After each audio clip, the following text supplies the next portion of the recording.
السلام علیکم ګرانو دوستانو. نن به زه تاسو ته د افغانستان حضرت الله عزازي په هکله باندې یو ډېر زبردست او د خوشحالۍ خبر درکړم چې حضرت الله عزازي چې کوم ځای کې پرېښودلې وله هماغسې نه یې شروع کړې ده.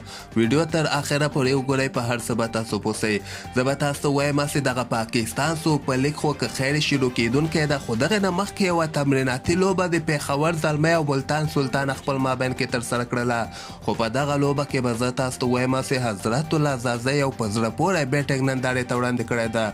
زازي په دغه لوبه کې په څلېرویشتو بالو باندې 40 مهم رنزونه د خپل ټیم لپاره کړي دي. یعنې حضرت الله عزازي چې چېرته پرېښودلې وله هماغه ځینې شروع کړې ده او د پېښور زلمی لپاره یې دغه اولنۍ تمریناتي لوبه کې یو زبردسته بیټنګ نندارې ته وړاندې کړی ده.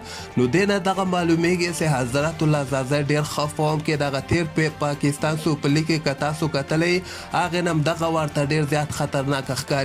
دغه اولنۍ لوبه یې وله او بغیر د کوم پریشر نه دومره زړوله لوبه یې ترسره کړله چې هغه مقابل ټیم باندې 210 رنزه کړي دي، چې په دغه کې حضرت الله عزازي 40 مهم رنزونه کړي دي او هغه بل کوهلر په نوم باندې یو بل لوبغاړی د هغه بیا 91 رنزه کړي دي.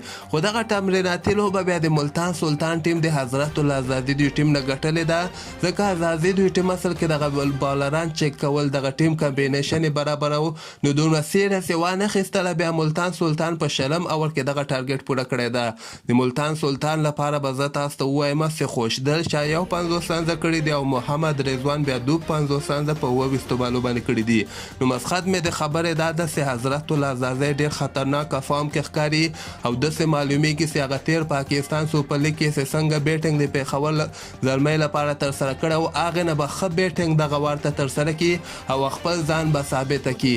خپل نظر لاندې ما سره په کمنټ کې شریکولی سئ او همدغسې تازه خبرو لپاره تاسو دغه چینل هم در سره سبسکرایب کولی سئ.